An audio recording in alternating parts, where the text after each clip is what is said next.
Comment perdre son ventre? Comment passer de ça à ça? Comment avoir un ventre plat pour les plages cet été? C'est les beaux jours. Les gens commencent à se poser la question. Voilà, vous mangez bien, vous faites du sport et pourtant vous ressemblez toujours à ça. Que faut-il faire? Salut les gars, aujourd'hui on va parler du ventre. C'est un sujet que j'appelle fini dans le sens où on sait comment perdre du ventre aujourd'hui. Il n'y a pas de secret scientifique, c'est un sujet assez simple. Je dis pas que c'est facile à faire, je dis que c'est simple. Et pourtant, on voit toujours beaucoup de questions à ce sujet. Je vois des commentaires, j'ai même reçu récemment quelques DM sur Instagram à ce sujet, des astuces ventre plat, des astuces machin, perdre les poignées d'amour et compagnie. Tout ça, c'est le même sujet, vous allez voir, c'est pas bien compliqué. Vidéo assez rapide. Bon, pour entrer dans le vif du sujet, le ventre, qu'est-ce que c'est? Et tout ce qu'il y a autour, poignées d'amour et compagnie. Ce n'est que du gras, on est bien d'accord là-dessus, ce n'est que du gras. Il y a un peu d'eau, etc., mais c'est pas autre chose. Donc, si vous voulez perdre du ventre, vous allez devoir plus généralement perdre du gras. La plupart des hommes vont stocker leur gras au niveau du ventre, pour des raisons génétiques. Tu prends des mecs de 40, 50, 60 ans, l'écrasante majorité auront du ventre sans forcément avoir de gras ailleurs.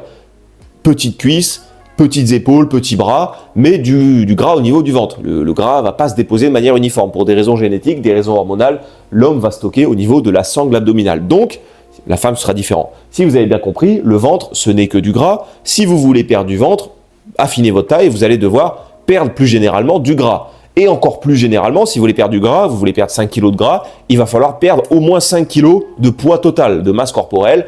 Voilà, vous voulez perdre du gras, vous allez devoir perdre du poids. Donc, vous voulez perdre du ventre, il faut perdre du poids. Vous avez compris. Pourquoi je martèle l'information? Parce qu'on vous vend des fois des méthodes miracles, des circuits ventre plat, des circuits abdos, des aliments minceurs, des machins, des compléments alimentaires, je sais pas quoi.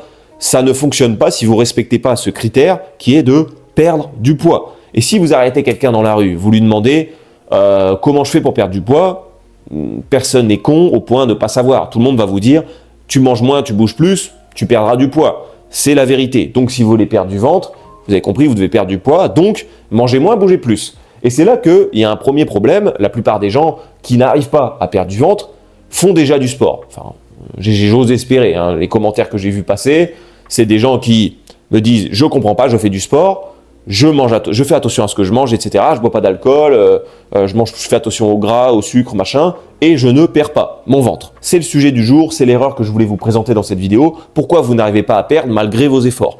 Pour ça, je vais vous prendre une comparaison assez simple. Si vous voulez devenir bon dans une discipline, prenons par exemple le vélo, hein, pour changer de la muscu, vous voulez devenir bon, vous voulez devenir un bon cycliste. Que faut-il faire? Il faut évidemment faire du vélo. Donc là, vous commencez à faire du vélo, vous faites du vélo 3 fois par semaine, vous faites un tour dans les villages d'à côté, j'en sais rien, ça vous fait un tour d'1 heure. Voilà, vous faites 3 fois 1 heure par semaine. Que va-t-il se passer si dans 3 mois, vous faites toujours 3 fois 1 heure par semaine? Si dans 6 mois, vous faites 3 fois 1 heure? Si dans 1 an, vous faites 3 fois 1 heure? On est d'accord qu'il ne va pas se passer grand-chose. Vous n'allez pas progresser beaucoup. En muscu, vous faites du développé couché à 50 kg. Dans 1 an, vous êtes à 50 kg. Dans 2 ans, vous êtes à 50 kg. Que va-t-il se passer à votre avis? Est-ce que vous allez prendre des pectoraux? Vous allez prendre de la force? La réponse est évidemment non. Et si aujourd'hui vous avez l'impression, enfin vous faites des efforts sur la bouffe, faites des efforts sur du sport, vous faites plusieurs fois du sport par semaine, mais vous êtes bloqué, vous n'arrivez pas à évoluer, vous n'arrivez pas à atteindre vos objectifs, c'est que vous n'en faites pas assez, vous ne progressez plus. Il y a quelque chose que vous ne faites pas. En fait, on ne peut pas avoir un résultat différent en faisant la même chose. Voilà, tout simplement, c'est le sujet de la vidéo du jour, on peut résumer à ça. On n'obtient pas un résultat différent en faisant la même chose. Le mec qui fait du vélo, il va devoir au bout d'un moment progresser. Ça ne veut pas dire qu'il doit passer de 3 fois 1 heure par semaine à 6 fois 2 heures. Ce n'est pas ce que j'ai dit. Si vous n'arrivez pas à perdre votre poids, donc perdre votre gras, donc perdre votre ventre, ça ne veut pas dire que vous devez faire du jeûne intermittent, vous devez faire du régime cétogène comme ça du jour au lendemain. Ce n'est pas vrai. Vous allez juste devoir progresser à un moment donné dans l'équation. Il va falloir progresser pour induire des changements.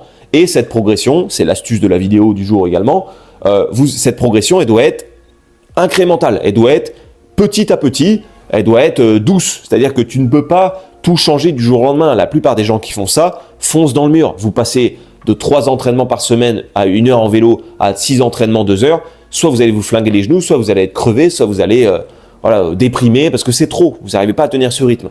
La perte de poids, la perte de gras, la perte de ventre, c'est la même chose. Je ne vous dis pas de tout changer, de plus rien bouffer. Je vous dis que le matin, vous mangez 3 tranches de pain, vous allez devoir passer à 2. Le midi, vous mangez vos pâtes, vous mangez votre riz, j'en sais rien, hein, peu importe la situation.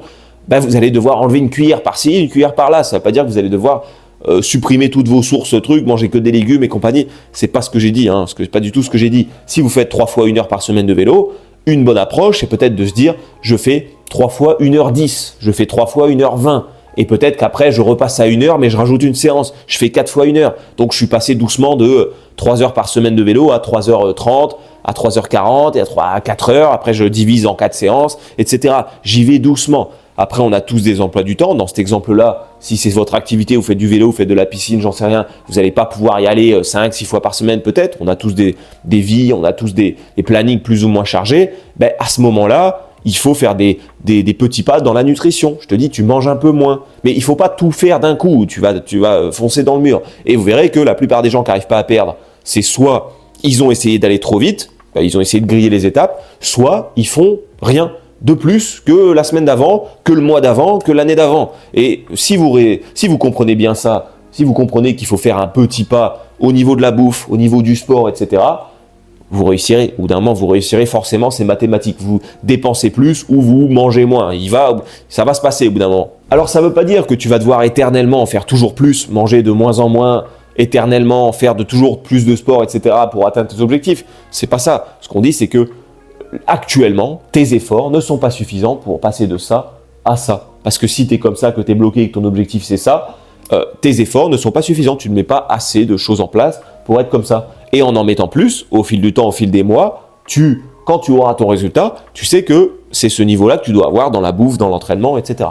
Donc voilà un peu le sujet de la vidéo. Bien sûr, on peut aller plus loin sur d'autres sujets, le sujet des abdos, je pense qu'on fera une partie 2 là-dessus, le sujet des abdos, du gainage, transverse et compagnie, la santé intestinale, le transit et compagnie. Tout ça, évidemment, ça compte dans l'équation pour le ventre, bien sûr. Mais ce que je dis, c'est qu'il ne faut pas oublier l'essentiel, ce qui est de la perte de poids pour perdre du gras, pour perdre du ventre. La plupart des gens, c'est ça, c'est là-dessus qu'ils doivent se focaliser. Faire un peu plus de sport, un peu plus d'activité dans la semaine, ou manger un peu moins, ou les deux, tu vois, mettre ça en place progressivement, doucement. Mieux vaut perdre 500 grammes par semaine pendant 3, 4, 5 mois, plutôt que d'essayer de perdre le plus vite possible et après de se retrouver dans le mur. Voilà, ça c'est la plupart des gens, c'est soit ils font rien, soit ils font trop. C'est comme ça c'est le sujet de la vidéo, c'est l'idée que je voulais vous transmettre. Et on pourra faire une partie 2, comme je disais, sur les abdos et compagnie, mais il faut pas se dire, ben voilà, tiens, j'ai lu que la santé intestinale, ça pouvait, c'était un mauvais transit, ça peut gonfler le ventre. J'ai lu que les probiotiques, tels compléments alimentaires, c'est bien pour la santé intestinale, machin. Je l'achète et je vais perdre du ventre. Ça marchera pas. Si t'as un gros ventre aujourd'hui, tu veux le perdre, la majorité du boulot, ce sera, comme je t'ai dit, faire des petits pas dans le sport, dans la bouffe, faire des efforts au fil des semaines, au fil des mois, pour arriver vers ton objectif. Et après, si tu veux optimiser, tu pourras optimiser avec ta santé intestinale. Que faut-il manger plutôt qu'autre chose? Quelle activité est mieux qu'une autre? Les abdos, les machins. Oui, là, c'est intéressant, mais je pense que c'est dans un second temps. Et tu vois, voilà, fin de vidéo. Et voilà. Bon, putain, pas pourquoi ça se rallume. Est-ce qu'il y a des méthodes un peu plus efficaces, un peu plus optimales? Oui. Est-ce qu'il y a des astuces pour se faciliter la vie? Évidemment. Est-ce qu'il y a des erreurs à éviter? Oui, c'est ce que j'aime bien faire avec mes clients. Hein. Si vous avez besoin d'aide, n'hésitez pas à me contacter sur Instagram ou le premier lien en description. Vous avez mon formulaire. Vous m'envoyez un message, je vous répondrai avec plaisir. On verra ce qu'on peut faire ensemble. Mais il n'y a pas de miracle. Venez pas me contacter pour se changer en 2 semaines alors que ça fait 10 ans que vous mangez trop. Évidemment, c'est pas méchant, mais c'est la vérité. Il y a des gens qui s'imaginent que c'est en un claquement de doigts. Après, c'est les réseaux. Hein. On vous vend des fois des méthodes, des gens qui mentent sur les durées de transformation, qui retouchent les photos, les machins. Évidemment, ça a tendance à matrixer certaines personnes. Mais tout est possible, hein. Ça se comptera en mois probablement. S'il y a des gens qui se transformeront beaucoup plus vite que d'autres, des gens qui seront beaucoup plus motivés que d'autres, évidemment ça joue dans l'équation, mais il faut un certain temps. Alors, on ne se transforme pas comme ça.